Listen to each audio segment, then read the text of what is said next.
Tunnel agro farm nursery Cheruvancheri. Cable T V operators association Kannur ജില്ലാ സമ്മേളനത്തോടനുബന്ധിച്ച് പാറാലിലെ സൗത്ത് കൂത്തുപറമ്പ് UP സ്കൂൾ വിദ്യാർത്ഥികൾക്കും അധ്യാപകർക്കും രക്ഷിതാക്കൾക്കുമായി സൗജന്യ നേത്രപരിശോധന ക്യാമ്പും കണ്ണട വിതരണവും സംഘടിപ്പിച്ചു. കൂത്തുപറമ്പ് നഗരസഭാ കൗൺസിലർ P. ആതിര ഉദ്ഘാടനം ചെയ്തു. വിഷ്വൽ ഐസ് തലശ്ശേരിയുടെ സഹകരണത്തോടെയാണ് ക്യാമ്പ് സംഘടിപ്പിച്ചത്. സംഘാടകർക്കും നിങ്ങൾക്കും എന്റെ എല്ലാവിധ ആശംസകളും നേർന്നുകൊണ്ട് ഈ പരിപാടി ഉദ്ഘാടനം ചെയ്തതായി അറിയിക്കുന്നു.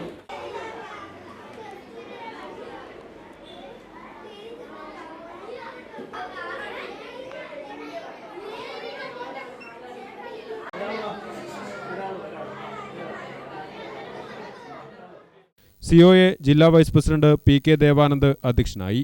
N. പ്രകാശൻ ക്യാമ്പ് വിശദീകരിച്ചു. ഈ ക്ലിനിക്കിന്റെ ആഭിമുഖ്യത്തിലാണ് ഇന്നിവിടെ ഈ പരിപാടി ഞങ്ങൾ നടത്തുന്നത്. അപ്പോൾ ഈ കാഴ്ചക്കുറവ് എന്ന് പറയുമ്പോൾ ഇന്ന് നമ്മൾ കമ്പ്യൂട്ടർ യുഗത്തിലാണ് ജീവിക്കുന്നത്. കുട്ടികളാണെങ്കിലും രക്ഷിതാക്കളായാലും എല്ലാവരും മൊബൈൽ ഫോൺ കോവിഡിന് ശേഷമാണ് മൊബൈൽ ഫോൺ ഉപയോഗം കൂടുതലായും വന്നു ചേർന്നത്. കാരണം കോവിഡ് കാലത്ത് കുട്ടികൾക്ക് ആകെ പഠനത്തിനുള്ള ഒരു ആശ്രയം മൊബൈൽ ഫോൺ മാത്രമായിരുന്നു.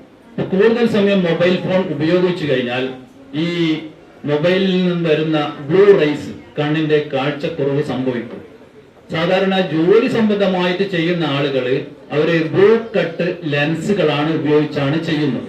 എന്നാൽ കുട്ടികൾ അത്തരത്തിലൊരു ലെൻസും വെക്കാതെയാണ് മൊബൈൽ ഫോണുകൾ ഉപയോഗിക്കുന്നത്. അതുകൊണ്ട് പരമാവധി മൊബൈൽ ഫോൺ ഉപയോഗിക്കുന്നത് രക്ഷിതാവിന്റെയോ അധ്യാപകരുടെയോ മേൽനോട്ടത്തിൽ മാത്രമായിരിക്കണം. അല്ലാതെ മറ്റുള്ള യാതൊരു കാരണവശാലും നിങ്ങൾ മൊബൈൽ ഫോണുകൾ ഉപയോഗിക്കാൻ പാടില്ല. Kannur vision MD M. Vineesh Kumar, COA Thalassery മേഖലാ സെക്രട്ടറി P. സജിത്ത്, സ്കൂൾ പ്രധാനാധ്യാപിക M. സുബിന രാജൻ തുടങ്ങിയവർ സംസാരിച്ചു. സ്കൂളിലെ വിദ്യാർത്ഥികളും അധ്യാപകരും രക്ഷിതാക്കളും ഉൾപ്പെടെ നിരവധി പേർ ക്യാമ്പിൽ പങ്കെടുത്ത് പരിശോധന നടത്തി. Gramika news, Koothuparamba.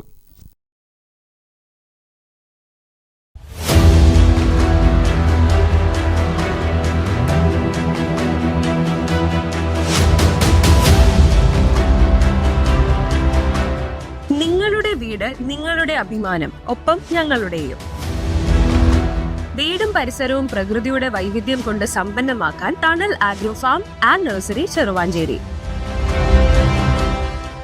Bonsai, ornamental, exotic, indoor, outdoor fruit പ്ലാന്റുകളുടെ വിപുലമായ ശേഖരം. ലാൻഡ്സ്കേപ്പിംഗ്, ഡിസൈനിംഗ് ആൻഡ് ഗാർഡനിംഗ് രംഗത്ത് വിദഗ്ധരുടെ സേവനം.